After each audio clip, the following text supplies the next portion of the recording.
ndax toog nañu face ñuy waxtaan surtout bay dugg am yu nga xam ne sax moo koy gën a xamal ci soxna maanaam Awa Faye bi nga doon dégg digganteem ak sëriñ bi ak wàllu xéewal ak wàllu gàppal waaw Ana Faye pour maanaam fiddali rek tout simplement xamu réew mi ak xaw doxu réew bi ak expérience bi mu am du point de vue politique parce que je pense que li waa ji doon naan xoddeeku bala nga lakkale ak aussi liñ naan dara ñoru fi bañ koy match comme on dit souvent je pense que tey bu situation ñëwee ab kilifa ñëw d'abord buñ tàmbalee ci âge bi mu toll parce que tey bu ñuy wax du point de vue imagé au sens propre du terme en terme allégorique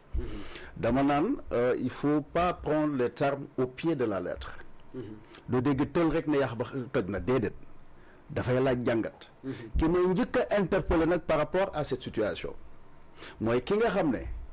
képp ku mu mën a doon tudduma kenn ku xalaat kenn moo jàppal ne moom la ku jàpp ne yow la it jàppal ne yow laay waxal te danaa yegg ba ci biir xuus yi képp koo xam ne jàpp nga ne sa yéene mooy affaiblir président Bassirou Diomaye Faye pour que demain dootul mën a compter soutien ci kaw maanaam parti démocratique sénégalais mën a compter ci soutien wu tout simplement Karim Meïssa Wade mën a compter ci surtout expérience ak expertise ku mel ni Doudou Wade ku mën a xalaat loolu mooy mën a xalaat lenn lu ñaaw par rapport ak ce qui s'est dit parce que wax buñ ko waxee des koy dégg wax dafa neex waaye dégg ko raw tey bu ma jéggi woon tout simplement le mouvement pour la justice le patriotisme et la vérité sunu gaal sunu réew mënuñ ko jéggi waaye waxin la en terme professionnel ma bu ma doon intervenir en tant que consultant en management stratégique loolu du ma ko jël au pied de la lettre dama koy jël ba noppi jàngat ko lu ci ne séquence par séquence je commence d'abord pour buñ ne Jakartaman yaa ngi dégg Jakartaman le président de la République muy man muy ku mën a falu ci réew mi tu es le premier Jakartaman tu es le premier médecin tu es le premier lépp loo xam ne fonction bu légal la ci dëkk bi te ñu reconnaître ko yow yaa koy njëkk a épouser yow yaa koy njëkk a valider donc saa gën a wu ci bu doon tey baara ñildi man buñ ma doon baara ñildi damay sant yàlla ndax kooku ñaqam lay dundee bokkul ak kuy fraude bokku ñoo kuy tappale bokku ñoo ñu la ay sul bukki sulu bukki ci ay titre foncier ak yooyu caaxaan yu kon xamul donc lépp loo xam ne doomi aadama mu ngi ci surtout sénégalais nekk ca di ca suturloo ku lu mu mën a doon buñ la qualifié loolu du ma ko jàppee offense kon offense mënu ci am soit bu doon liggéey boo xam ne nag dañ la ko wax ci liggéey boo xam ne fonction boo xam ne mu liggéey boo xam ne yoon nang da koy tere bu boobaa kuñ ko tuddee président moom la mu ñu tuddee ma ko sax day laaj man ma def un pourvoi tout simplement devant les institutions mais tey boo mënee baara ñind ñaxam lay dundee boo ne Jakartaman am na lu mu mën ndax Jakarta du ñëpp ko mën a dawal bu loolu jàllee ñun ñëpp a ci dugg ñun ñëpp a ci dem un pilote mën nga ko woowee Jakartaman pourquoi pas parce que ki nga xam ne day dem ak di ñëw parce que loolu dëkku jàmbur la ñu tudd Jakarta da mel ni nga ne Dakar mais kii dem ak dikk di yóbbu ay nit am capacité mën koo def kooku mënu koo jombal boppam loolu président mënul jombal boppam ne Jakartaman la mënul nekk loolu man loolu du ma énervé par contre li nga wax loolu laay jàngat ku ne xam nga ne on joue pas avec la République oui. Et là, je devais d'abord interpeller mon frère Ousmane Sonko. Au-delà du Premier ministre, je l'interpelle directement. Il n'a pas le droit de jouer avec la République. Boumadon Nyom, à commencer par le président, mais surtout Ousmane,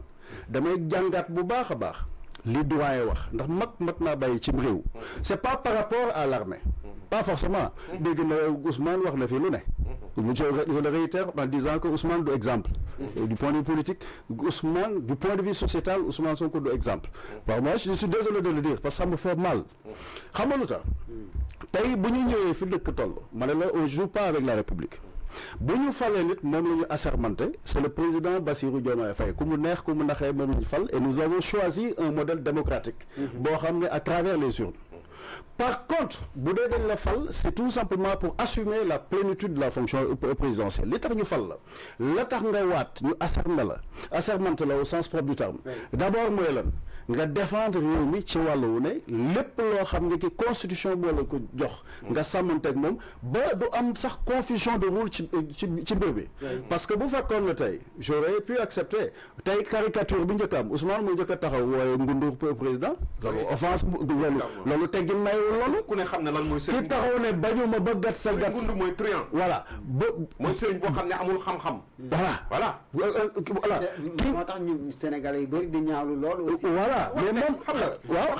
waaw moom laa koy wax ma ne xoolal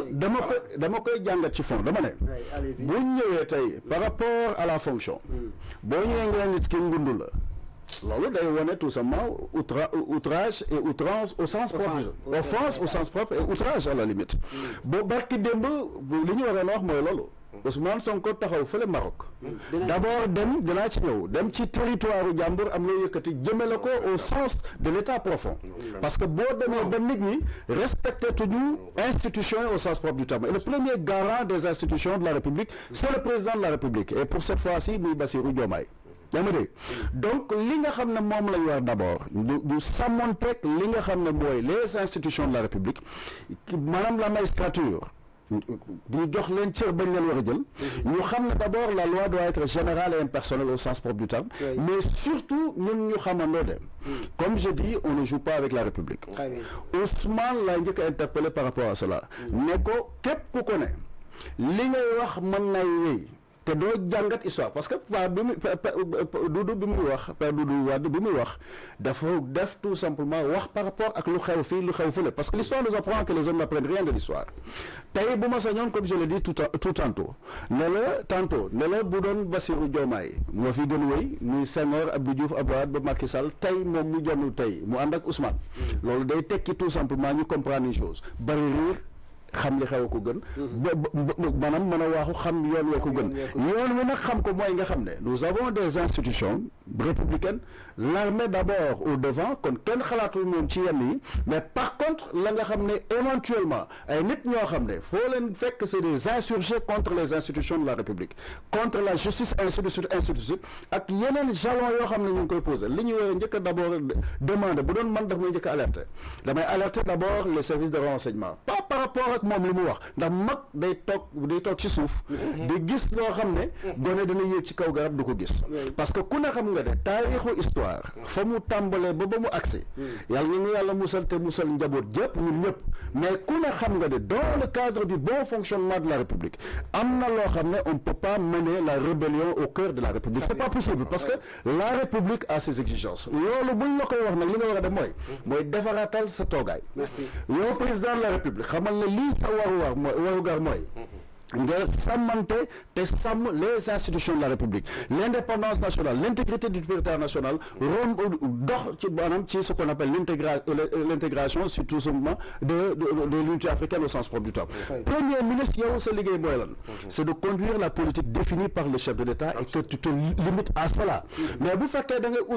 outrepasser tout cela di dugg di wax lu ne di def lu ne di dépasser parce que boo ne Diomaye tey ce n'est plus Diomaye il incarne la fonction présidentielle sens propre du terme donc tey parlant de la justice ainsi de suite ki ñu gis mooy jëmm ji ci boppam jëmm ji nag ka ko war a njëkk a warmal te bëgg tey stabilité bi nga xam ne ñun ñëpp ñu ngi koy ñaan pour mu mën a wéy parce que sama xalaat laa am mënu ma xam xalaati keneen ku mag bu mel ni Doudou nag li mu lay wax mooy daa mel ni ku mu fekk ci sa kër nga toog maanaam mel ni kuy naan café Touba ak yu demoon mu la sawaay te nga bàyyi xel fi jamono toll bëri na ñoo xam ne lu ne mën naa xew parce que mën nga xam ñëpp mënoo xamandoo ñëpp da ngay def rek ci regroupé mais mën nga xalaat ne est-ce que ñëpp danañu mën a sàmmonteeg des gens yoo xam ne wala quelqu'un boo xam ne muy Ousmane pour parler de Ousmane Sonko parce que le principal problème c'est Ousmane Sonko il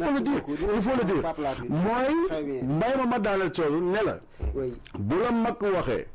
conseiller la par rapport nous saluons l'armée au sens propre du terme nous avons une armée républicaine ça a une signification parce qu'il y a ce qu'on appelle la République de Platon et la politique d'Aristote au sens propre du terme donc ku bëgg sàmmante ak institution ci dëkk dafay tekki tout simplement nga xam li ak yelleef nga xam fi ngay yem te surtout comme je dis que may njëkk a pointé mooy mon frère Ousmane Sonko parce que ba may dem ca dialogue comme je dis le 26 et 27 février 2024 mais pour ñu bàyyi Bassirou Diomaye Faye ndax ñoo bokk waagaan Koumba Sandiane ndax li ñu bokk ñu bàyyi Ousmane Sonko ndax ñoo bokk Aguène ak Diambogne si vrai si avéré ñoo bokk Aguène ak Diambogne d'autant plus que ki ko woote di Macky Sall tukuloo di doom bi pël ak ak séeréer donc ku bëgg en réew mi te wagar ko li ngay wax nit ñi mooy président de la République assumer la fonction de